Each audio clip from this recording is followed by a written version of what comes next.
Doctora, le doy la bienvenida. El tema de hoy, enfermedad hipertensiva del embarazo, y veremos hoy código oro.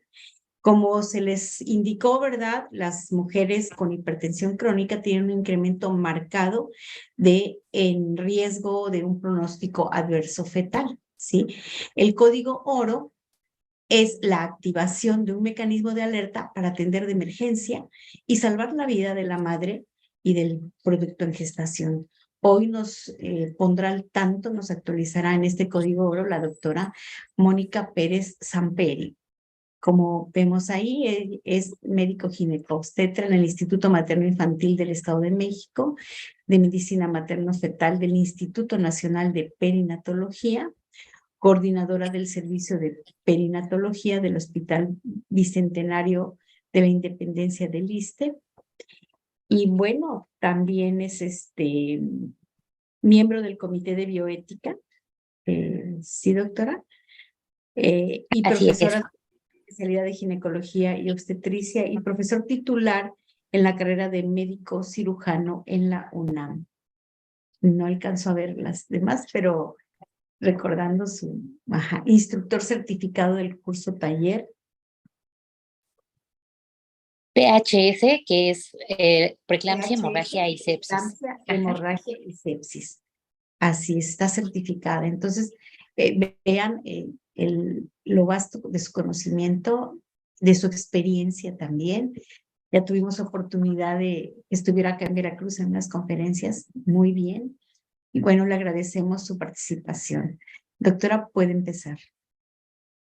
Muchas gracias. Gracias por la invitación y una disculpa por los problemas técnicos de las dos computadoras. No hice una y ahora voy a transmitir de mi teléfono. Espero que las diapositivas se puedan proyectar lo mejor posible y que pueda ser de la calidad que ustedes merecen. Muchas gracias por la invitación y vamos a comenzar. Bueno, es bien importante saber que estadísticamente la preeclampsia y las enfermedades hipertensivas del embarazo son una causa muy importante, no solo de muerte materna, sino también de morbilidad. Quiere decir de enfermedades que van a quedar como secuela después de haber presentado preeclampsia. También es una causa de discapacidad crónica y una causa importante de muerte, no solo de la mamá, sino del feto y de los recién nacidos. En África y en Asia, casi una décima parte de las defunciones maternas, está relacionada con las enfermedades hipertensivas en el embarazo. Y en América Latina, como en México, una cuarta parte de las defunciones maternas se van a llevar a cabo por estas complicaciones de las enfermedades hipertensivas del embarazo. Aquí el punto importante y de lo que queremos hablar, aparte de dar una reseña de las enfermedades hipertensivas del embarazo, es del código Mater, porque es importante saber que la mayoría de estas causas de muerte por preeclampsia se pueden evitar. Y esto es gracias a una atención oportuna, no solamente en el hospital cuando ya llegan las pacientes complicadas, sino de todo el sistema de salud, desde primer nivel, segundo nivel y tercer nivel, para evitar las complicaciones en las pacientes. El optimizar la atención en el servicio de salud para las pacientes embarazadas, pues ha sido uno de los objetivos del desarrollo del milenio, que nos decía que para el 2020 íbamos a tener 0 muertes maternas. Ese era uno de los objetivos del milenio. Desafortunadamente estamos en el 2023, seguimos con muertes maternas por muchas causas, pero de las principales en América Latina y en México sigue siendo las enfermedades hipertensivas del embarazo. Aquí siempre ha habido un problema con la preeclampsia porque se dice que es la enfermedad de las incógnitas, ¿no? La patogenia, la etiología, cómo realizar el tamizaje y el diagnóstico oportuno, cómo dar el tratamiento, cómo llevar el control de estas pacientes y cuáles son las pruebas de detección, siguen siendo como causa de duda en el sistema de salud para la atención de estas pacientes.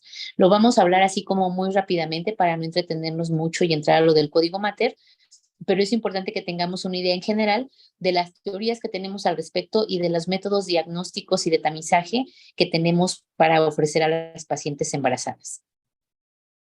La etiología es múltiple.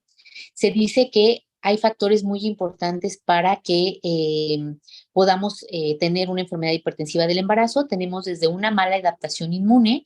Se cree que las pacientes en el embarazo normalmente deben de desencadenar mecanismos que hagan que no vea al feto como un cuerpo extraño, porque finalmente el embarazo y sus componentes, que son el feto y la placenta, terminan siendo un cuerpo extraño para la paciente embarazada. Para ello, todas las pacientes embarazadas deben de tener una adecuación de su respuesta inmune. Cuando tenemos una mala adaptación inmune, pues existe mayor riesgo de preeclampsia. Otra teoría es que aumenta el oxidativo. Normalmente en el metabolismo, ustedes saben que hay diferentes tipos de vías para el metabolismo, pero cuando tenemos mucha liberación de radicales libres, como sucede en las pacientes con obesidad o con enfermedades crónicas, este estrés oxidativo incrementa el riesgo de preeclampsia.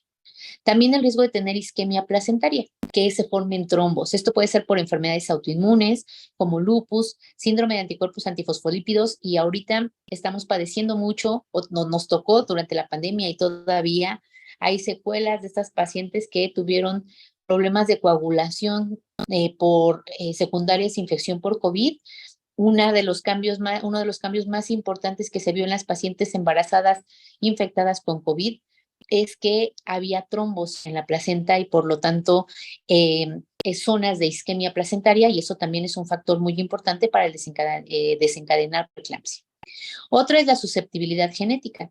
Es muy importante en las pacientes embarazadas tener el antecedente, saber si mamá o hermanas cursaron con preeclampsia, porque el componente genético es básico. Si mamá tuvo preeclampsia, sobre todo en el embarazo de esta paciente embarazada, eso nos incrementa el riesgo de tener preeclampsia en esta paciente. También el hecho de preguntarle, por ejemplo, si cuñadas han tenido preeclampsia, porque se ha visto que hay cierta susceptibilidad, no nada más al factor materno, sino al factor paterno. Y hay familias en las que son puros hombres, pero las esposas de ellos han tenido preeclampsia, y eso tiene que ver con la susceptibilidad genética.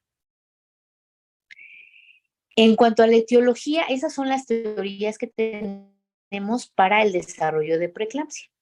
El común denominador de estas 4 teorías es que todas van a desencadenar que se forme una mala perfusión en la placenta. Aquí tenemos dos esquemas donde tenemos una placenta sana. La parte roja es el tejido, discúlpeme, es que estaba entrando una llamada, es el problema del celular. La parte roja es el tejido materno, la parte morada es el tejido fetal y las células del trofoblasto. Normalmente, cuando hay una placenta sana y una implantación de esa placenta sana, normalmente las células del trofoblasto, que son esos puntitos blancos que vemos ahí, deben de invadir ese tubito que vemos, que es la arteria uterina, y deben de comerse su capa muscular. Eso va a hacer que esas arterias que tienen mucha resistencia pierdan esa resistencia y se vuelvan arterias con mucha capacidad de almacenar sangre. Eso tiene que ser en un embarazo sano. Perdemos esa capa muscular, entonces el flujo de sangre aumenta porque ya no tiene tono ese vaso, y eso va a hacer que sea un embarazo sano. En las pacientes en las que tenemos preeclampsia se ha visto estos cambios en la placenta, donde las células fetales, las células del trofoblasto, no son capaces de invadir a las arterias uterinas, y eso va a provocar que esas arterias tengan un tono vascular aumentado y por lo tanto que disminuya el flujo de sangre hacia la placenta. Esto va a derivar en una hipoperfusión, va a llegar menos sangre y por lo tanto menos oxígeno, hipoxia, zonas de isquemia, incluso donde se muera tejido placentario, liberación de factores vasoactivos que inicialmente actúan solamente a nivel del útero, pero después se van a todo el torrente sanguíneo, y es lo que provoca los cambios en la presión arterial. Esto, liberación de factores vasoactivos, va a causar una disfunción del endotelio, que recuerden que el endotelio es el órgano más grande que tenemos en el cuerpo, que es lo que recubre a todos los vasos sanguíneos. Inicialmente esta disfunción endotelial va a ser en los vasos sanguíneos de la placenta, en las arterias uterinas, y posteriormente esta disfunción se va haciendo una cadenita que va a llegar a todas las arterias del cuerpo, y eso va a predisponer a la hipertensión. Derivado de esta lesión endotelial que inicialmente nos deriva en hipertensión, también va a haber complicaciones por la lesión de los vasos sanguíneos en riñón, en hígado. Entonces, esto es la base de todo el problema de las enfermedades hipertensivas del embarazo. Vamos a tener factores de riesgo para que este trofoblasto, estas celulitas fetales, no invadan de manera correcta a los vasos sanguíneos. Tenemos este cuadrito donde tenemos factores muy importantes que lo predisponen. Si se dan cuenta, tenemos ahí un riesgo relativo. El riesgo relativo se puede traducir en qué tantas veces más se presenta la preeclampsia en pacientes con estas enfermedades. Por ejemplo, en síndrome de anticuerpos antifosfolípidos es 9.7 veces más probable que se presente hipertensión arterial que en una paciente que no tenía síndrome de anticuerpos antifosfolípidos. La enfermedad renal nos incrementa 7.8 veces el riesgo de tener preeclampsia. La preeclampsia en el embarazo previo es uno de los factores también más importantes con 7.2, y así tenemos diferentes factores. Si se dan cuenta, todos estos factores predisponentes de la nulliparidad, bueno, a excepción de la nulliparidad más bien, pero tenemos el lupus, la hipertensión, la diabetes, las gestaciones múltiples, la enfermedad cardiovascular en la familia, obesidad. Todo esto va a derivar en cambios vasculares, en inflamación de los vasos sanguíneos, que va a impedir que el endotelio sea invadido de manera correcta, bueno, que la capa muscular sea invadida de manera correcta por las células fetales, y va a causar una disfunción en la implantación de la placenta. Como les decía, aquí todo va a empezar con una hipoperfusión placentaria derivado de una placentación anormal, de que la placenta se haya pegado de manera correcta, y va a ser el estadio 1. Esta placentación se da desde la semana 5 de gestación.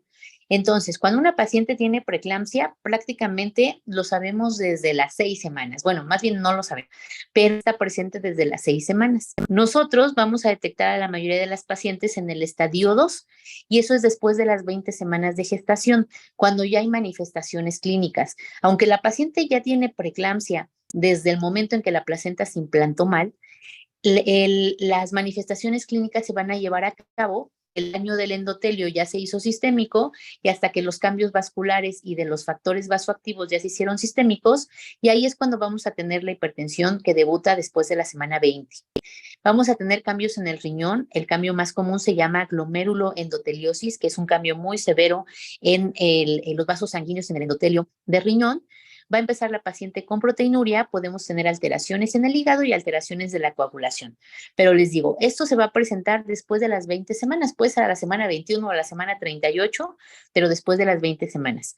Esas son el inicio de las manifestaciones clínicas, pero es bien importante entender que la preeclampsia se encuentra presente desde que la placenta se implantó de manera incorrecta. Se han estudiado muchos factores que se cree que son los causantes de la preeclampsia. Mucho tiempo se le llamaba toxemia del embarazo, actualmente ya se quitó ese término.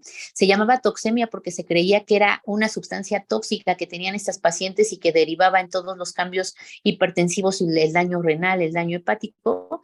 Actualmente esta es una lista de factores que se están estudiando y que se ha visto que ya no es una sola sustancia X, que es un conjunto de muchos factores que van a estar presentes en una paciente con preeclampsia.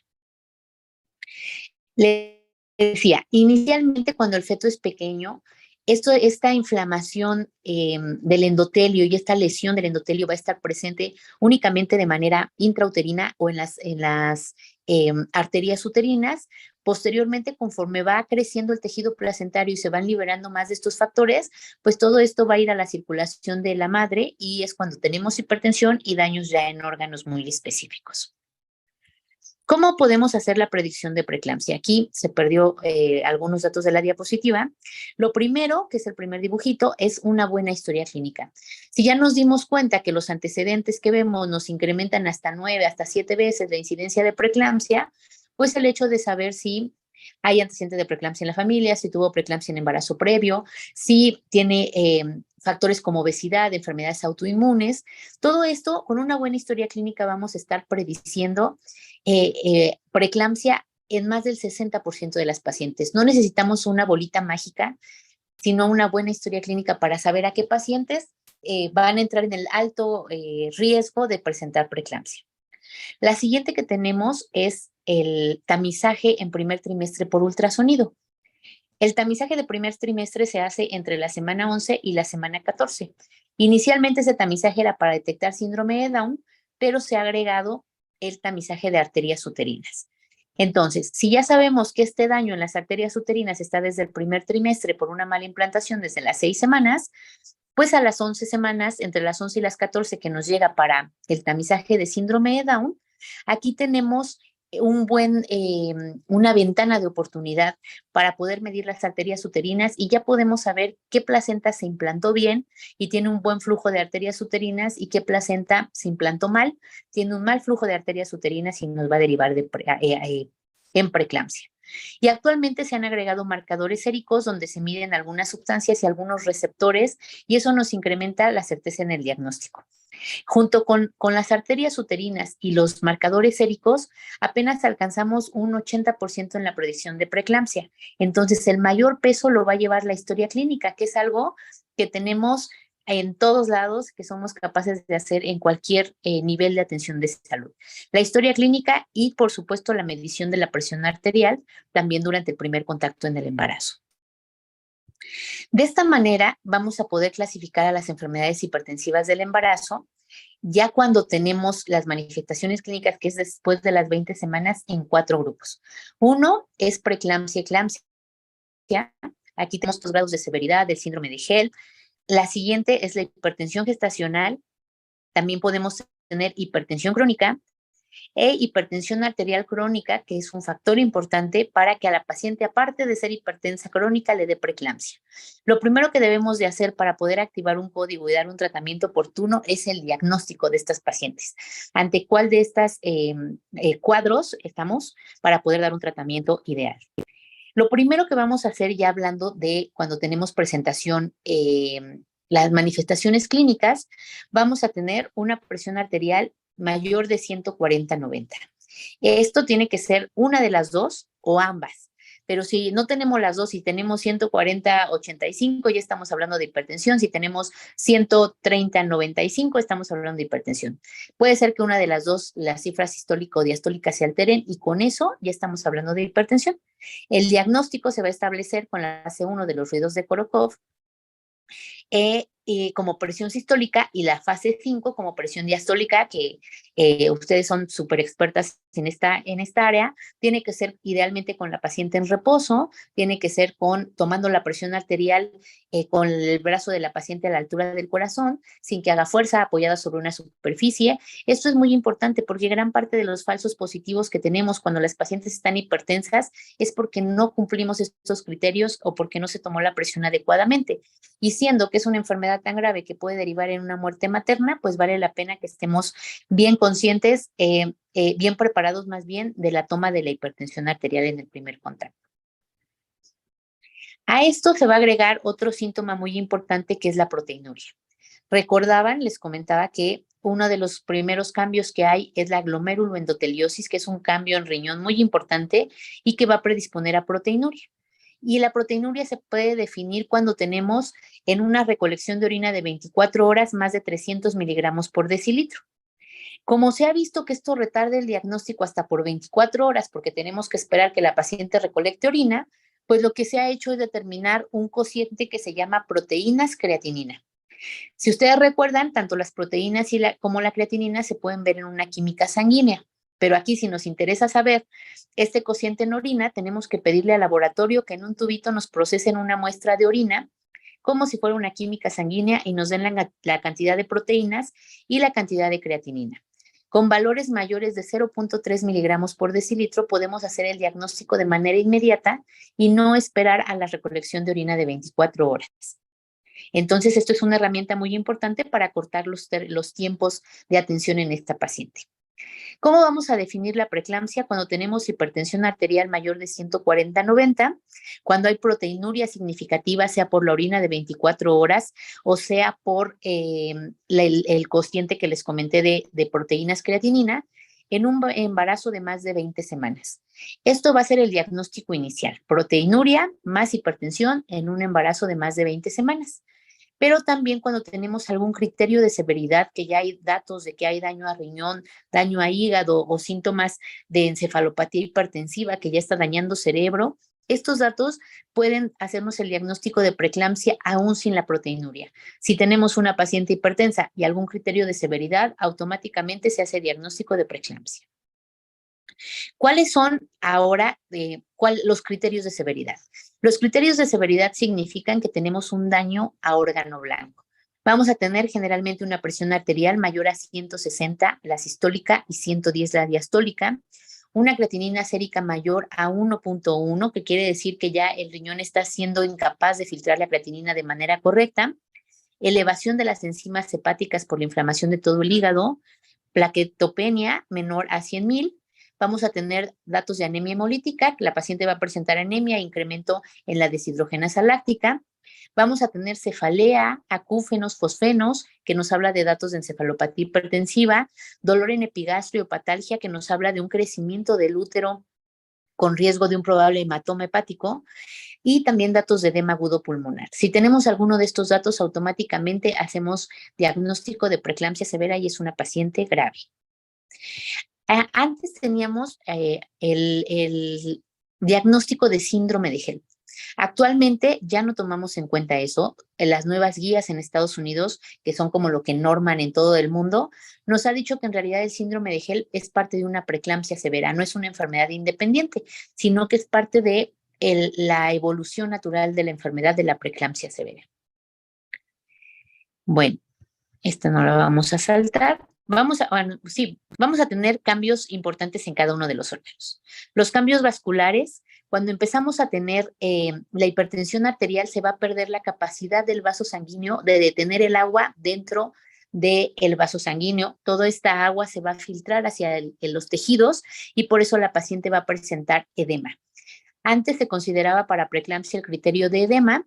Actualmente ya no lo tomamos en cuenta porque ya se ha visto que hay pacientes que no presentan edema y aún así tienen preeclampsia, pero si tenemos criterios de preeclampsia y aparte el edema, sabemos que los vasos sanguíneos están tan dañados que han permitido que el agua intravascular se filtre a los espacios extravasculares y por eso tenemos edema.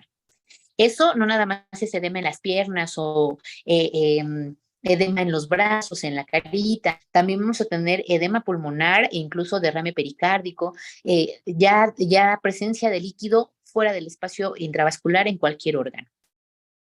Vamos a también tener cambios hematológicos. Recuerdan que les decía que uno de los criterios de severidad es la trombocitopenia, la plaquetopenia, que las plaquetas disminuyen.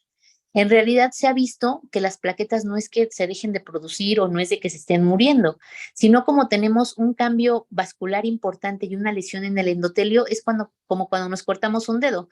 Si nos hacemos una herida en la mano, automáticamente dañamos el endotelio. En ese pedacito van a llegar todas las plaquetas para formar el coágulo y evitar así el sangrado. Ese mismo proceso donde las plaquetas llegan a un lugar va a estar sucediendo, pero en todo el endotelio. Entonces, cuando nosotros tomamos una muestra de sangre, las plaquetas van a estar disminuidas, pero no porque no se estén produciendo, sino porque todas van a estar pegadas a la pared de los vasos sanguíneos en el cuerpo en todo el cuerpo de la mujer embarazada. Otro cambio hematológico importante es que los eritrocitos se van a empezar a romper. Para que los eritrocitos pasen por los vasos sanguíneos, deben de ser los eritrocitos suavecitos y pasar por un vaso suavecito, por así decirlo. Cuando eso no sucede y el endotelio está dañado, cuando el eritrocito pase, sobre todo en los capilares más pequeños, se va a romper y por eso es que tenemos datos de anemia hemolítica. La repercusión hepática se va a deber a que aquí, como lo muestro en el esquema, ahí tenemos el hígado. La unidad funcional del hígado es el hepatocito. Ese puntito azul que vemos en esa imagen del hepatocito, el puntito azul es un vaso sanguíneo. Igualito que lo que está pasando en todo el cuerpo de la paciente preeclámptica, en el hígado tenemos un vaso dañado que va a permitir que se fugue el líquido, entonces va a haber edema en el hígado y también va a estar dañado que va a causar una inflamación en cada uno de esa unidad funcional que son los hepatocitos. Entonces vamos a tener el riesgo de que si este útero sigue creciendo, la cápsula que lo contiene, que no es un tejido que sea capaz de distenderse, pues se va a romper. y por eso tenemos las rupturas hepáticas en las pacientes con preeclampsia con un 98% de mortalidad. Así que la mayor parte de las pacientes que ya llegaron a este punto, desafortunadamente van a morir a pesar de todos los esfuerzos médicos. Vamos a tener cambios muy importantes en los riñones y por eso la proteinuria es uno de los síntomas básicos y por eso cuando una paciente llega con criterios de severidad, de las cosas que tenemos que hacer es poner una sonda Foley para vigilar la orina, porque como empieza a fallar el riñón, las pacientes van a caer en oliguria. Y eso es porque el glomérulo del riñón está formado por endotelio. Y si hablamos que el endotelio está dañado en todos lados, pues vamos a tener también un daño dentro del riñón, en cada unidad funcional del riñón. Y por eso es que este órgano empieza a ser incapaz de filtrar las sustancias tóxicas que deberían de salir del cuerpo y empieza a dejar pasar sustancias que no deberían de salir, como las proteínas. La eclampsia, que es una complicación importante de las enfermedades hipertensivas del embarazo, es cuando la paciente convulsiona. Aquí vamos a tener una paciente que tiene los criterios de hipertensión, a veces tienen proteinuria o no, pueden tener daño en hígado o en riñón o no, pero empiezan a convulsionar. Es bien importante que descartemos otra etiología, porque hay pacientes que también tienen epilepsia y convulsionan en el embarazo y los confundimos por eclampsia. Hay pacientes que ya tuvieron tanta hipertensión que se rompió un vaso sanguíneo y entonces tenemos un evento vascular cerebral y también por eso están convulsionando. Entonces es bien importante que descartemos otras causas de crisis convulsivas cuando tenemos una paciente embarazada convulsionando. Sin embargo, del 78 al 83% de las convulsiones están precedidas por otros síntomas de encefalopatía hipertensiva, que son los acúfenos, fosfenos y la cefalea. Entonces, también el interrogatorio cuando llega la paciente a un grave, preguntándoselo a ella o a los familiares, nos va a dar una muy buena referencia para saber si las pacientes están convulsionando porque tenían alguna otra enfermedad o porque es eclampsia. ¿Cuál va a ser el tratamiento? Aquí, desafortunadamente, no existe como una receta de cocina para saber qué vamos a darle a cada paciente, pero sí existen algoritmos muy específicos de acuerdo a los síntomas y a las condiciones de la paciente. Entonces, aunque no es receta de cocina y no es a fuerza seguir los pasos, los algoritmos sí nos van a dar una guía muy importante para saber cómo vamos a tratar a estas pacientes. Esto va a depender de las condiciones maternas, de las condiciones fetales y de la edad gestacional. Recordemos que todos estos cambios son originados por una mala implantación. Entonces, cuando nosotros quitamos la placenta, pues en teoría ya todo se tiene que resolver. Eso es muy fácil decidirlo cuando tenemos un feto de 40 semanas, porque decidimos terminar con el embarazo en ese momento, nace el bebé y la paciente ya va a estar muy bien. Sin embargo, cuando tenemos una preeclampsia en un embarazo de 28 semanas, donde es un feto prematuro, ahí sí nos cuesta trabajo tomar decisiones, porque no es tan fácil decidir que nazca por las complicaciones que va a tener ese feto y por eso es que la preeclampsia también es causa importante de prematurez y de muerte neonatal. Entonces, debemos de tomar en cuenta cada uno de estos parámetros para tomar las decisiones en el tratamiento. ¿Cuáles van a ser los objetivos terapéuticos? Teniendo hipertensión gestacional y preeclampsia, pues el diagnóstico temprano, evaluar la repercusión materna y fetal, detectar evolución a preeclampsia severa. Se ha visto que la hipertensión gestacional solamente es como un paso por el que la paciente, dentro de la historia natural de la enfermedad, apenas está empezando con hipertensión gestacional sin proteinuria, pero en algún momento nos va a llegar a preeclampsia. Entonces debemos de detectar que estas pacientes no evolucionen a preeclampsia o a preeclampsia severa. También aquí el objetivo es evitar complicaciones maternas y estas pacientes deben de tener vigilancia intrahospitalaria. Ya cuando tenemos una paciente con preeclampsia severa, que son los datos que les mencionaba previamente, debemos de identificar de inmediato el estado hemodinámico de la madre, debemos de corregir el déficit de volumen intravascular, porque les comentaba, todo este volumen que tendría que estar dentro de los vasos se sale. Entonces debemos de corregir la cantidad de sangre que debe tener la paciente dentro de sus venas, hablando de líquidos, más bien no de sangre, sino de líquidos, para que nosotros podamos corregir el estado hemodinámico de la paciente.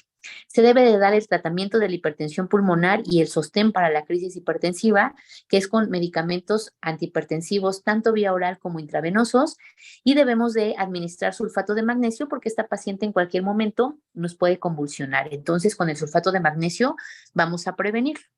Ya que tenemos una paciente más grave, que muchas pacientes llegan así ya con eclampsia, pues tenemos que asegurar el ABC. Como en toda la reanimación de cualquier situación, garantizar la vía aérea, la ventilación y la circulación. Debemos de hacer una evaluación obstétrica fetal, pero muy rápida. Ya no nos va a dar tiempo de ir a hacer un ultrasonido. Tenemos más bien que identificar y monitorizar al feto en ese momento para saber que no tenga datos de deterioro. Debemos de controlar las crisis convulsivas en esta paciente. Lo que usamos de primera instancia, que nos sirve tanto para prevenir como para tratar, es el sulfato de magnesio. Debemos de tener un control óptimo de la presión arterial y tenemos que descartar otras causas neurológicas de colapso materno, que es lo que les decía. A veces la paciente ya tiene una ruptura de un vaso sanguíneo y aunque le demos antihipertensivos, pues no va a dejar de convulsionar porque ya tiene un hematoma. Entonces, debemos de descartar otras causas durante este proceso de manejo de las pacientes. Se tiene que interconsultar de manera inmediata a la unidad de cuidados intensivos porque son pacientes que deben de tener un manejo multidisciplinario. Debemos de normalizar las alteraciones metabólicas y hematológicas y se tiene que programar la interrupción del embarazo de manera pronta, sin embargo, hasta que la paciente esté estable. Esto es muy importante y esto es cosa que a veces no se hace. Cuando tenemos una paciente descontrolada, que está hipertensa o que está hipóxica porque convulsionó, ese feto va a estar hipóxico porque no le está llegando sangre, porque las arterias están contraídas, pero aparte si la mamá convulsionó y tardó unos minutos sin respirar, pues ese feto va a estar hipóxico. Si nosotros sacamos a ese feto en el momento de la crisis de mamá, lo vamos a sacar hipóxico y va a ser un feto grave. La mejor forma de reanimar a estos fetos, a estos bebés, es dentro de la mamá. Y lo que nos va a ayudar es normalizar la presión, hacer que la paciente tenga una buena ventilación dejando de convulsionar. Eso va a mejorar las condiciones fetales y va a hacer que saquemos un feto en buenas condiciones. Entonces, la interrupción, aunque todos corremos y queremos que sea lo más rápido posible, debe de ser cuando la mamá esté estable, porque eso nos va a disminuir riesgo de muerte durante los procedimientos quirúrgicos de mamá y riesgo de muerte de feto por hipoxia. Tenemos fármacos que están al alcance en la mayoría de los hospitales. Los fármacos intravenosos en las crisis hipertensivas son la hidralazina, el abetalol, que antes solamente se tenía en medio privado. Afortunadamente, cada vez lo vemos más en los hospitales públicos. No quisiéramos que ya fueran todos, pero desafortunadamente no sucede. Tenemos el nifedipino, que si bien no es vía intravenosa, lo podemos dar oral e incluso bajo la lengua, aunque había muchos mitos que causaba desprendimiento de placenta y otras situaciones, la verdad es que se ha visto que es mayor el beneficio de darlo para mejorar la hipertensión arterial. E incluso está indicado el nitroprusiato de sodio cuando los otros fármacos intravenosos no han sido suficientes para mejorar las condiciones maternas. También los fármacos intravenosos, aunque hacen efecto muy rápido, también su efecto dura muy poco. Por ejemplo, la hidralazina intravenosa hace efecto a los 5 minutos, pero en 2 horas ya no tenemos efecto del fármaco. Y si lo que queremos es estabilizar a la paciente para que luego tenga un procedimiento quirúrgico, pues se nos va a hipertensar en quirófano. Entonces, al momento que damos fármacos intravenosos, también damos fármacos vía oral, porque los fármacos vía oral van a tardar en hacer efecto 1 hora y media, 2 horas, pero ese efecto se va a mantener durante 8 horas. Entonces, la reanimación siempre es con los fármacos combinados, vía oral e intravenoso, para tener un efecto sostenido. Y vía oral también tenemos alfametildopa, labetalol y nifedipino. El manejo obstétrico, que es una parte importante de la valoración del feto que vamos a hacer, tenemos que ver la actividad uterina, las condiciones cervicales, si la paciente ya está en trabajo de parto y sobre todo la edad gestacional, porque va a ser un parteaguas para la toma de decisiones. Si tenemos oportunidad en una paciente que a lo mejor no tenga datos de severidad o que la tenemos controlada, de hacer un ultrasonido fetal para valorar el peso, el líquido amniótico e incluso ver los flujos sanguíneos, nos va a permitir informar a los pediatras o neonatólogos que vayan a recibir a los bebés de las condiciones fetales, y eso mejora muchísimo el pronóstico del bebé al saber qué tipo de bebé van a recibir.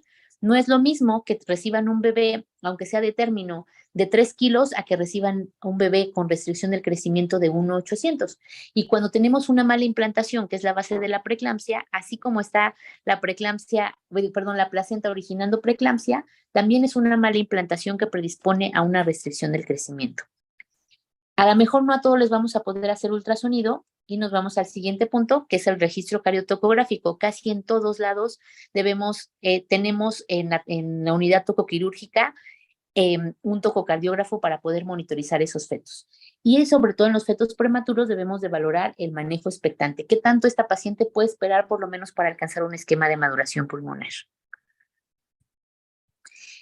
Ya hablando de cada una de estas enfermedades, pues en la preeclampsia severa tampoco es que vamos a poder esperar mucho tiempo. Cuando ya tenemos un feto de más de 37 semanas, se tiene que hacer inducción de trabajo de parto o incluso una cesárea cuando es mayor de 37 semanas. Cuando tenemos entre 24 y 34 semanas, debemos de intentar ofrecer al feto un esquema de maduración pulmonar que nos tardamos 24 horas en concretar el esquema y otras 24 horas de latencia. Si pudiéramos esperar eso está perfecto, no siempre se puede, pero si la paciente tiene condiciones podemos esperarlo. Y cuando tenemos un feto entre 34 y 36,6, pues tenemos que valorar qué tanto vale la pena esperar para que sea un poco más maduro, poniendo en riesgo a la mamá, o si ya es un bebé que puede nacer y que tiene buen pronóstico ya fuera de mamá. Cada que tenemos una paciente, sobre todo cuando estamos hablando de pacientes con preeclampsia severa, debemos de activar el equipo de respuesta inmediata, que es el código oro. Antes se llamaba código Mater, ven que a cada rato cambian como las definiciones, actualmente se llama código oro o equipo de respuesta inmediata, como se maneja también en otros hospitales. El punto es que debe de haber un equipo dispuesto y designado para atender a las pacientes con riesgo de muerte. Las 3 principales patologías que debe de tratar el código oro es preeclampsia, hemorragia y sepsis, que son las principales causas de muerte materna. En este caso, hablando de pacientes con preeclampsia severa, se tiene que activar el equipo de respuesta inmediata. El código Mater no es otra cosa que un sistema de atención de respuesta rápida, que es una estrategia hospitalaria para la atención multidisciplinaria de la urgencia obstétrica.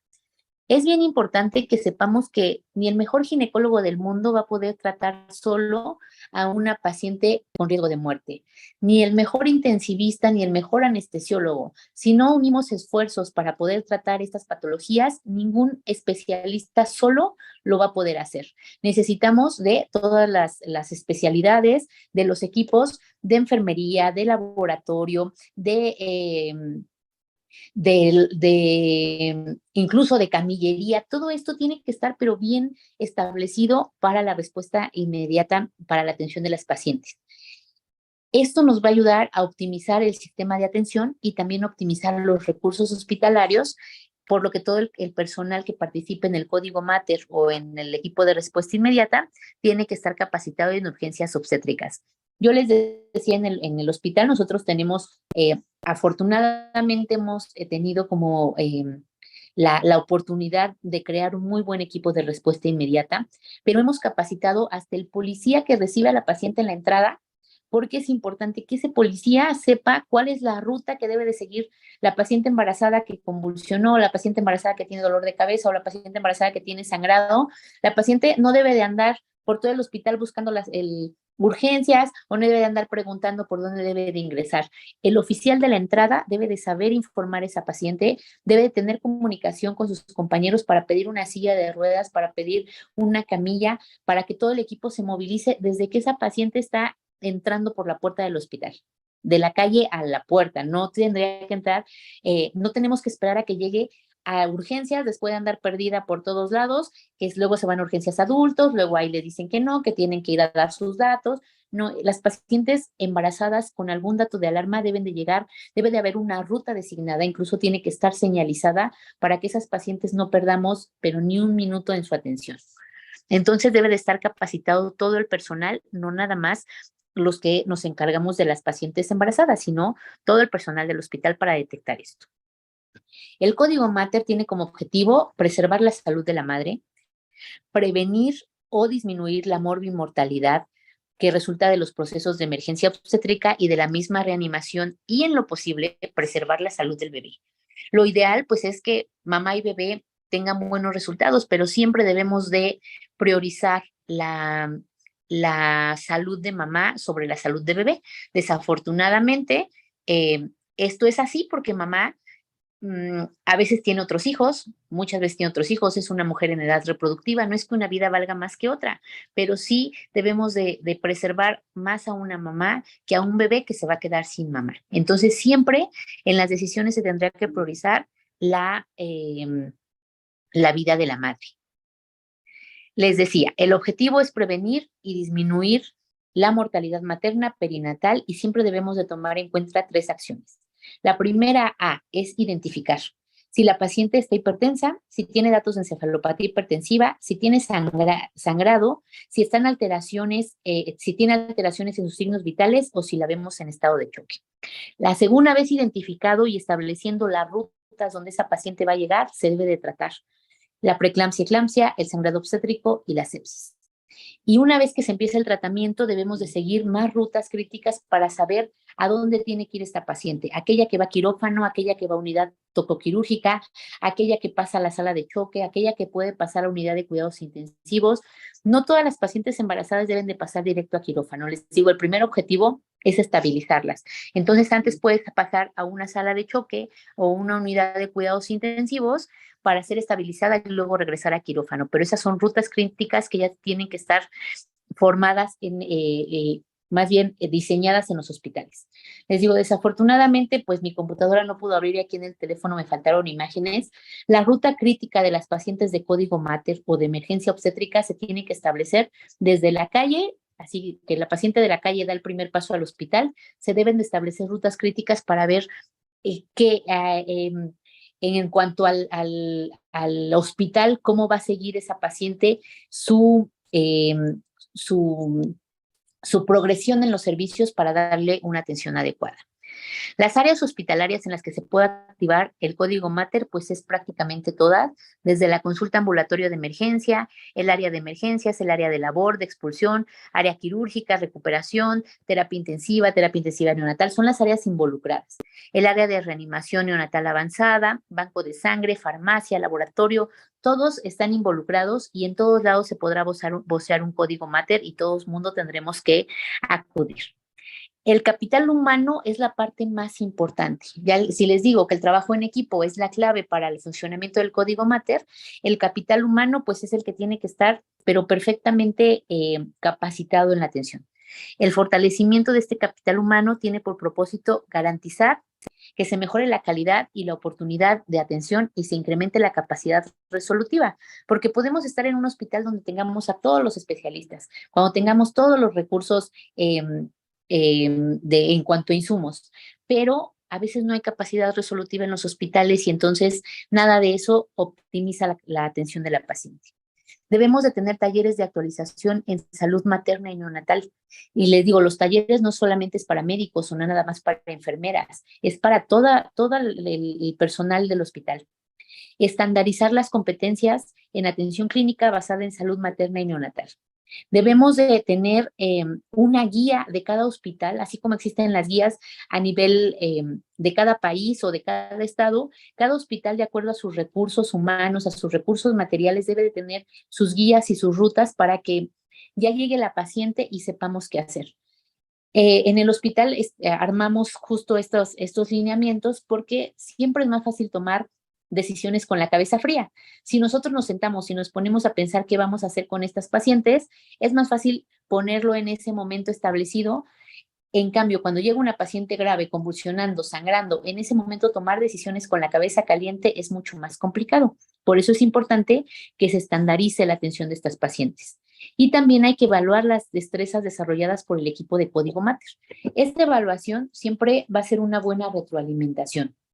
Aparte de evaluarlo después de la capacitación, también lo podemos evaluar después de un código Mater y no con el objetivo de juzgar quién hizo algo malo, quién se equivocó, porque equivocaciones las vamos a cometer todos y más en una situación de emergencia. Se trata justo de evitar esto y esto va a ser fortaleciendo nuestro equipo. Entonces, lo que se sugiere es que el capital humano sea sujeto, después de un código mater, sea sujeto a una revisión del caso clínico y a saber las debilidades de cada equipo, porque esto nos va a permitir mejorar. Si nosotros no queremos que nadie se entere qué hicimos mal, qué estamos haciendo mal como servicio, qué estamos haciendo mal como hospital o qué estamos haciendo mal de manera personal y mejor cubrimos todo, ese hospital no va a mejorar. Lo que necesitamos saber es qué se hace mal para que eso se corrija. La integración del equipo va a ser, pues, idealmente un ginecobstetra o materno-fetal, porque ya vimos que la evaluación del feto y en la edad gestacional, las condiciones obstétricas nos van a permitir tomar decisiones. El personal de enfermería es básico para la atención de estas pacientes. Un intensivista, internista, cirujano, pediatra, anestesiólogo, trabajo social, laboratorio, prácticamente todos los servicios van a estar involucrados en la atención de la paciente obstétrica. ¿Qué va a hacer el obstetra? Va a valorar de manera inicial cómo se encuentra la mamá y el feto, el estado de conciencia, el estado cardiopulmonar, los reflejos de la paciente, podemos hacer un rastreo ultrasonográfico, una exploración pelvigenital para saber si la paciente tiene trabajo de parto y ayudarnos a tomar decisiones, y vamos a valorar la resolución obstétrica, ya sea por parto o quirúrgica por cesárea. Les digo, así tengamos al mejor intensivista, finalmente para la resolución del embarazo vamos a necesitar un gineco, y así sucede en cada una de las áreas, jamás vamos a poder actuar solos. La enfermera siempre va a ser nuestro primer contacto en los servicios de triage. Tomar los signos vitales, presión arterial, frecuencia cardíaca, la frecuencia respiratoria, temperatura. Son las más expertas en la toma de muestras de laboratorio, venoclisis, colocación de sonda Foley, cuidados generales de enfermería durante la atención. Pero tenemos una parte más importante que también estamos desarrollando en los códigos mater, y es hacer listas de cotejo. El personal de enfermería es muy bueno en estar observando qué se está haciendo bien, qué se está haciendo mal. Y una lista de cotejo no está mal, o sea, no tiene nada de malo que la persona que se está encargando justo de llevar esa lista de cotejo, que generalmente acá en el hospital es el personal de enfermería, diga, doctor, le faltó poner el sulfato de magnesio, doctor, y lo que se va haciendo nos vamos palomeando todo lo que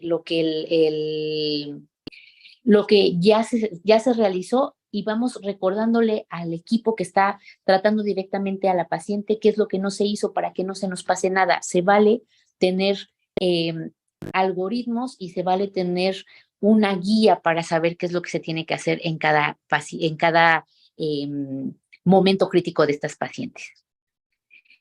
El intensivista o internista también va a hacer una valoración neurológica, hemodinámica y metabólica, va a valorar la escala de Glasgow, gasto cardíaco, resistencias vasculares periféricas, vamos a ver la función hepatorrenal, cómo se encuentra el equilibrio hidroelectrolítico en esta paciente, los niveles de glicemia, la ventilación, y se va a dar el apoyo órgano funcional que la paciente vaya requiriendo. El pediatra debe de conocer las condiciones fetales y prepararse para la reanimación inicial de acuerdo a la edad gestacional, de acuerdo al peso, a las condiciones de cada feto, apoyar de manera ventilatoria mecánica cuando sea necesario, hacer reanimación básica y avanzada y, bueno, dar el tratamiento integral al recién nacido.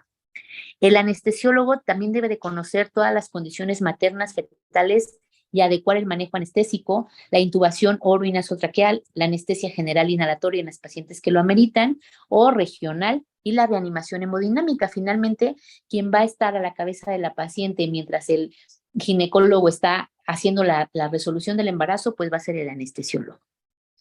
Trabajo social es súper importante porque en estas pacientes graves debe de haber una vinculación con los familiares y los pacientes con los familiares de los pacientes, e incluso con otros hospitales u otros servicios.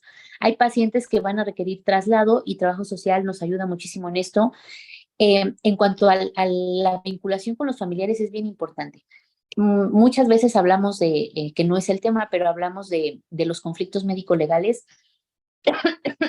Perdón. Y una causa muy importante de que hay estos conflictos es una mala información a los familiares. Entonces, trabajo social nos ayuda mucho a dar los avisos de gravedad o a localizar a los familiares para que nosotros como médicos podamos comunicarnos con ellos. Deben de estar dando la información sobre el estado de salud. Se debe de dar los consentimientos para los procedimientos que requiera la paciente, nos va a ayudar a muchos trámites administrativos y, como les decía, la vinculación con otros centros hospitalarios o servicios en otras unidades médicas. Laboratorio, realizar exámenes solicitados con carácter de urgencia, biometría hemática, pruebas de coagulación, glucosa, ácido úrico, las pruebas de funcionamiento hepático, gasometría, electrolitos, todo esto, laboratorio nos lo hace de manera inmediata en los códigos Mater. El servicio de ultrasonido también nos ayuda, si bien la paciente no se puede trasladar, a veces lo hacemos ahí mismo en la unidad tocoquirúrgica para monitorear, la frecuencia cardíaca, movimientos del bebé, la presentación, las características de la placenta, el líquido amniótico e incluso valorar la reactividad fetal. Les digo, una parte muy importante va a ser la retroalimentación. La capacitación continua de todo el personal en urgencias obstétricas para valorar el desarrollo de destrezas y habilidades sobre las guías de práctica clínica es un punto súper importante. La discusión dirigida de resultados clínicos hospitalarios, les digo, no está mal analizar los casos después de habernos equivocado. Para eso son, para que hagamos una discusión de lo que está pasando y de acuerdo a eso hacer una revisión crítica de la evidencia, porque va a haber quien haga las cosas de una forma y va a haber quien las haga de otro, y si tratamos de estandarizar el manejo de las pacientes embarazadas, el hecho de hacer una revisión crítica de la evidencia posterior a cada evento nos va a ser de muchísima utilidad. El PHS, que es un curso en el que orgullosamente soy instructora y siempre les comento, este equipo de respuesta inmediata, aparte de todos los especialistas, nos dice que en este momento de la atención de la paciente debemos de tener un reanimador médico, un reanimador obstetra y un coordinador. El reanimador médico es el que va a hacer toda la función de valorar lo que valora el internista, que les acabo de mencionar. La vía aérea, el estado hemodinámico, hidroelectrolítico, la reanimación de la paciente. Para que el reanimador obstetra se pueda solamente centrar en la atención del feto. Tú como obstetra no puedes estar haciendo una cesárea y diciendo, ¿cuándo tiene depresión? Pásenle tal medicamento, pásenle otro medicamento. Para eso está el reanimador médico, que puede ser el internista, el intensivista, y en el área de quirófano, el anestesiólogo.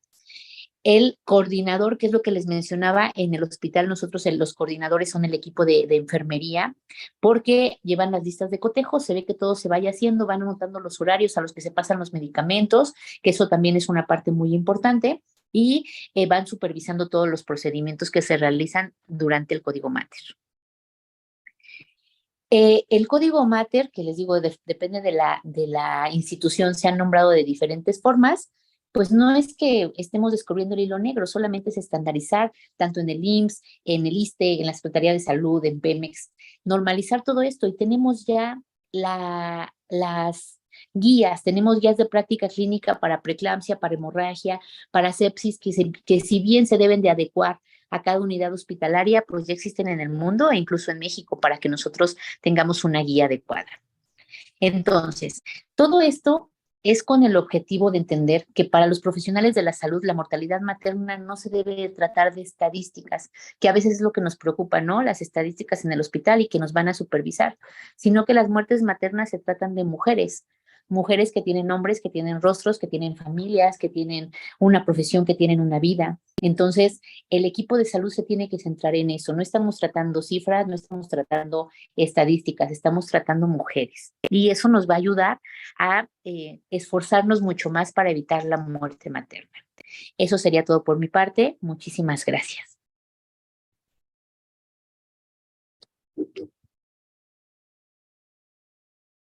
Muchas gracias, doctora. Excelente tema.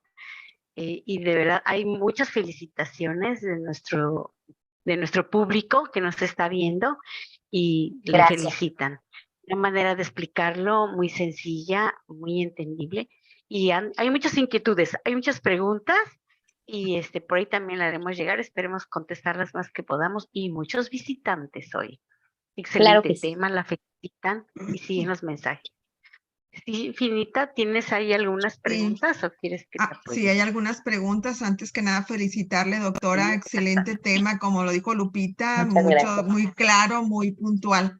Y me gustó mucho su reflexión de que no es estadística, son mujeres, ¿verdad? Muy importante esa última reflexión que nos dio.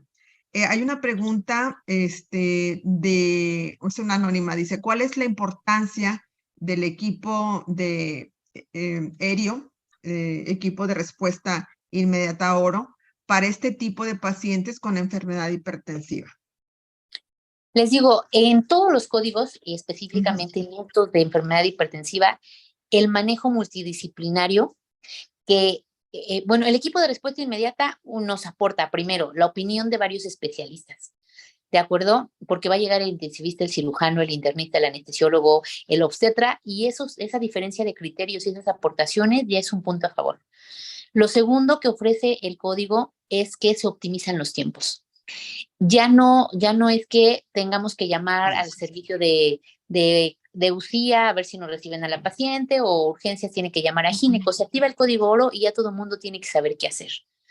Ahora, otra cosa también, ya por turno está especificado qué médicos van a acudir al código oro. Entonces eso también optimiza, porque ya no es como que, seguro el médico de la toco se hace cargo, seguro el materno fetal es el que baja. No, ya sabemos por turno quién es el encargado del código oro para que se optimicen los tiempos. Entonces, las dos principales ventajas de esto es el manejo multidisciplinario y la optimización de tiempos y de recursos para las pacientes.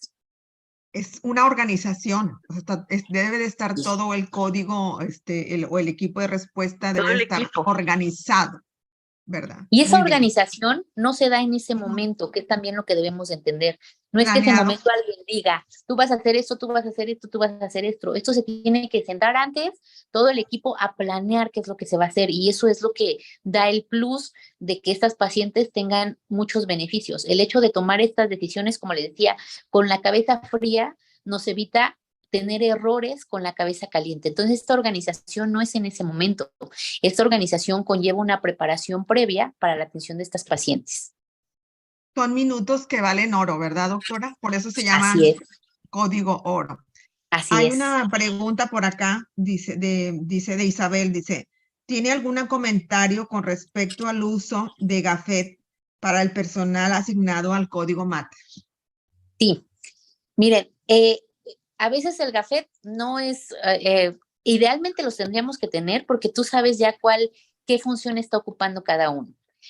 En el servicio, aunque no tenemos GAFETs, que sí se podría, hay un pizarrón que todos los días llega la jefa de enfermeras, sobre todo en unidad tocoquirúrgica, que es donde se integra con mayor frecuencia el equipo, y ahí en el equipo, en el pizarrón está quién va a ser la enfermera coordinadora, quién va a ser el obstetra, quién va a ser, o sea, cada uno de los que ese día, en ese turno van a fungir, y eso eso nos permite ya saber, como nos conocemos, ya saber quién tiene cada función en la reanimación de esa paciente. Si nosotros no nos conocemos y estamos en un hospital diferente o no están integrados los equipos, los GAFET son de cada utilidad, son de mucha utilidad, porque ya no andamos chocando todos queriendo hacer todo. Las funciones ya tienen que estar designadas, entonces los GAFETs nos ayudan a saber qué función está desempeñando cada uno en el manejo del código MATER. Muy bien, qué interesante. María del Carmen Salgado nos pregunta, buenas noches, felicitaciones a la doctora Pérez. Dos preguntas. Primera, ¿con una sola toma de 140-90 se considera preeclampsia? ¿O cuántas tomas tienen que ser y qué intervalo de tiempo entre toma y toma? Y luego la 2, ¿cuál es la dosis de impregnación y mantenimiento del sulfato de magnesio? Gracias.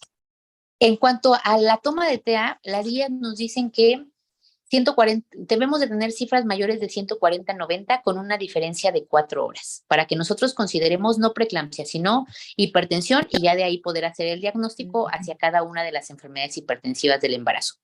Sin embargo, esto hace que de repente se nos escapen pacientes. En México se ha visto que es mejor sobrediagnosticar. A esa paciente que llegó con 140-90 le toma su presión otra vez en 4 horas, pero teniéndola hospitalizada. Porque muchas pacientes les tomas la presión y les dices que tienen que regresar en 4 horas y no regresan. O muchas pacientes viven a 3 horas, no se van a regresar a casa, las vas a tener ahí afuera, de todas formas estresadas, sin comer en el sol, y van a regresar hipertensas. Entonces, aquí en las enfermedades hipertensivas, se vale sobrediagnosticar. Con una vez que nos llegue con cifras tensionales altas, después de las 20 semanas, la paciente se hospitaliza. A lo mejor la vamos a tener 12, 24 horas en observación y después la vamos a mandar a casa porque siempre no estuvo hipertensa, pero eso se vale por el sistema de salud que tenemos. Porque les digo, muchas pacientes ya no regresan y es una paciente que está perdiendo, que estamos perdiendo una gran oportunidad de poderle ofrecer un tratamiento oportuno. Eso es uno. Lo segundo, en cuanto a la dosis de impregnación, la dosis de impregnación puede ser de 2 a 4 gramos de manera inicial. Y después, eso se pasa en los primeros 20 minutos y después debe de pasar 1 gramo por hora durante las siguientes 24 horas de la atención de esa paciente. Eso es muy importante. Si una paciente llegó hiperrefléctica o con datos de encefalopatía hipertensiva y vamos a iniciar manejo con sulfato de magnesio, se tiene que mantener ese manejo durante 24 horas. No puede ser que ya en 6 horas ya la paciente está bien, entonces suspendemos el sulfato de magnesio. El sulfato de magnesio se tiene que mantener 24 horas. Idealmente tiene que ser en una solución fisiológica y tiene que ser aforado. Los primeros gramos que se pasan de impregnación, como son en 20 minutos, no pasa nada, son en 250 mililitros de solución fisiológica. Los siguientes gramos se tiene que aforar en una solución de 1 litro, 10 gramos, para estar pasando 100 mililitros por hora y de esa forma garanticemos 1 gramo por hora. Y es en solución fisiológica. Muy bien, gracias, doctora. Otra pregunta de Lilia, es una consulta, yo creo. ¿Qué tan valioso es el manejo conservador de una paciente con 160, 100, 160, 106 y tratada con antihipertensivos, hidralazina y metildopa, no ingresarla y enviarla al laboratorio? No, pues definitivamente no. Les digo, si aún así con 140, 90 las pacientes se tienen que ingresar, no nos podemos permitir una paciente con esas cifras tensionales mandarla al laboratorio. O sea, sí necesitamos estudios de laboratorio, pero se ingresa, se le toman ahí y ahí la tenemos cautiva. Ahora, el manejo conservador es cuando queremos prolongar el embarazo y eso es con el único objetivo de dar un esquema de maduración pulmonar a los fetos. Pero si la paciente tiene criterios de severidad, solamente se estabiliza y ya no está indicado el manejo conservador. Como les decía hace un rato, cifras tensionales mayores de 160, 110 o cercanas a eso, como es lo que nos está comentando, son datos de severidad. Esa paciente tiene que estar hospitalizada y ni siquiera es candidata a manejo conservador. Muy bien, gracias, doctora. Verónica nos pregunta, ¿qué tan importante es el nombre que se utiliza para activar el código? Pues lo importante es que el equipo hospitalario sepa de qué estamos hablando. O sea, si en su hospital se llama código oro, todos deben de estar informados de que el código oro es la atención de la paciente obstétrica. Si se llama código ERI, código ERIO, código MATER, todos deben de estar informados de que así se llama el código en ese hospital para la paciente obstétrica. Entonces, en realidad, sería lo mismo gritar auxilio, hay una paciente obstétrica grave. Mientras todos lleguen, el nombre que se le dé al voceo, en realidad, no es como lo importante de esto, sino el equipo que ya está integrado. Muy bien. Dice, otra pregunta, dice, buenas noches, excelente ponencia. ¿Por qué se debe de ministrar hidralazina con solución glucosada? Gracias. No, la hidralazina no se administra con solución glucosada. La hidralazina tenemos 2 formas de administrarla. Uno es de manera oral, que se dan de 10 a 50 miligramos cada 8 horas o cada 6 horas incluso, y de manera intravenosa la dosis de hidralazina se puede pasar directo, no necesita diluirse. Esa se puede pasar directo. Entonces no es necesario diluirla en solución glucosada. Muy bien. Gracias, doctora. Daniela nos pregunta, buenas noches, soy personal de enfermería. ¿Cómo sería la lista de cotejo para la respuesta inmediata? Y la otra pregunta, sobre la muestra para determinar la proteinuria que mencionó la doctora, menciona la orina, recolectarla en tubos sanguíneos. Yo creo que recordar lo que mencionaba. De la proteinuria se puede recolectar toda la orina de 24 horas y mandar a pedir la proteinuria, que es la forma como clásica. Pero tenemos que esperar 24 horas para hacer el diagnóstico. Entonces, lo que hacemos es le pedimos a la paciente una muestra de orina, lo ponemos en un tubito rojo de química sanguínea y la llevamos al laboratorio para que ahí se procese. Y de esta forma se hace el cálculo del cociente creatinina-proteínas y lo tenemos más rápido. Esa es la forma. En un tubito rojo se manda la muestra de orina y se tiene que avisar al laboratorio que es una muestra de orina, pero queremos que nos lo procesen como química sanguínea. Por eso es que es importante que también el laboratorio sepa qué estudios necesitamos en un código para que no nos esté cuestionando por qué le estamos enviando una muestra de orina. Eso es uno. Y la otra cosa que me preguntaba, discúlpeme, se me fue. Sobre las listas de cotejo, que también hay otra pregunta acá de las listas de cotejo. Las listas de cotejo se tienen, nosotros las empezamos a manejar en el curso que les digo que se llama PHS, que andamos por toda la República dando ese curso, y de ahí hay una base de las listas de cotejo. Por ejemplo, viene en la paciente embarazada con enfermedad hipertensiva del embarazo. Toma de té a cada 2 horas. Y la lista vamos cotejando que hay paso de hidralacina IV, paso de hidralacina vía oral, paso de nifedipino. Todos los pasos, pero eso ustedes lo tienen que normar en cada hospital de acuerdo a sus recursos. Claro, basado en guías de práctica clínica. Pero esas listas de cotejo son de manera interna.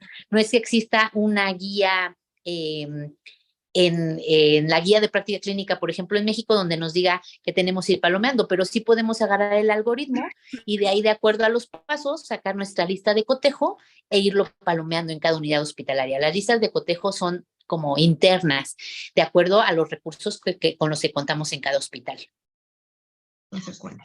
Sí, era lo que pregunta Jacob. Dice, actualmente hay listas de cotejo disponibles para la evaluación del equipo de respuesta inmediata o cada unidad debe de elaborarlas. Es dependiendo, ¿verdad? Al algoritmo.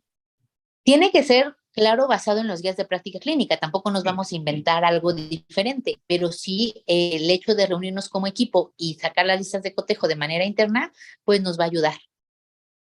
Sí. 2 preguntitas más, doctora, para ya terminar. Jessica dice, el simulacro de aéreo, ¿cada cuándo debe de realizarse? Eso va a depender de acuerdo a la capacitación que tenga su equipo. Idealmente tendría que ser una vez al mes, porque aún las cosas mejores aprendidas se olvidan. Y sobre todo, si no tenemos tantos códigos en nuestra unidad hospitalaria. Si trabajamos en un hospital donde hay códigos diario, pues los simulacros no van a ser como tan necesarios. Pero y sobre todo si después de un código real hacemos el análisis de ese caso, como les mencionaba. Pero si es un hospital en el que no tenemos tantos códigos, pero esperamos que en algún momento nos pueda llegar alguno, pues idealmente tiene que ser una vez al mes. Y eso es previo a una capacitación y después del simulacro hacer una evaluación de lo que se hizo durante el simulacro. El simulacro como tal no nos sirve, es como cuando se hace el simulacro de los temblores, ¿no? Que ya sabemos que es simulacro, entonces todo el mundo va bien tranquilo, no siguen las guías de lo que se tiene que hacer, no, o sea, ya sabemos que es un simulacro, no le damos la importancia, pero si sabemos que es un simulacro en el que después se va a evaluar nuestra capacidad de que alguien nos está viendo qué es lo que hacemos, ahí cambia la cosa. Idealmente tendría que ser una vez al mes. Muy bien. Nos preguntan, es la última ya para cerrar. Dice, primeramente felicitar a la doctora por su excelente ponencia, entendible y vasta. Segundo, agregar que el personal de enfermería debemos capacitarnos ampliamente sobre el tema para poder lograr el objetivo del equipo. No podemos dejarle el trabajo únicamente al ginecobstetra. Saludos desde Tepic, Nayarit. Eso es muy importante, miren, y yo lo hablo con el equipo de enfermería que tenemos en el hospital, y no es porque ahorita esté hablando con ustedes y les quiere echar flores, pero de verdad que el equipo de enfermería es la base de todo el código. Quien tiene organizados los carros de choque, el carro rojo, todo esto, el área de choque es enfermería. Quien es la encargada de ver que los medicamentos estén, de ver quienes ven que los medicamentos se administren, quienes llegan y cambian en el pizarrón todo el personal que tiene que acudir al código ese día, en este turno, es el personal de enfermería. Quien lleva la organización de todos estos procesos, la mayor parte los lleva el personal de enfermería. Aunque todos nos reunimos para hacerlo, les dejamos esa responsabilidad a nuestras compañeras enfermeras de la TOCO y la verdad es que lo hacen perfecto. Entonces, el personal de enfermería, aunque no son los que van a operar a esa paciente en su momento o quienes la van a intubar y se la van a llevar a la unidad de terapia intensiva, deben de estar capacitados en todos los procesos porque los organizan, los supervisan y también para la retroalimentación después nos ayudan muchísimo, aparte de que tienen su función de manera activa en ese momento de la activación del código. Entonces el personal de enfermería debe de estar súper capacitado porque debemos de reconocer la importancia de cada miembro del equipo. Si yo, ginecobstetra, me creo mucho y creo que no necesito de nadie y que yo voy a manejar todo perfectamente bien, pues es cuando nos equivocamos y es cuando hay muertes maternas. Debemos de ver la importancia de cada miembro del equipo y sin duda el equipo de enfermería es de los más importantes. Hay interesante, de verdad. Un comentario nada más de la doctora Castán. Dice, jefa de Educación e Investigación en Salud del IMSS, de la UMAE 39 en Matamoros, Tamaulipas. Dice, ¿cómo nos podemos poner de acuerdo con usted para llevar el curso a nuestra unidad? Mi correo electrónico es dra.psamperio@gmail. Si me mandan sus datos, con mucho gusto les mando las especificaciones del curso. Es un curso taller, son 2 días, hablamos de preeclampsia, hemorragia y sepsis. El curso está impartido por médicos maternos fetales, por intensivista y por internistas. Entonces, eso es importante porque no nada más damos como una opinión obstétrica, sino que es justo la integración de todo este equipo.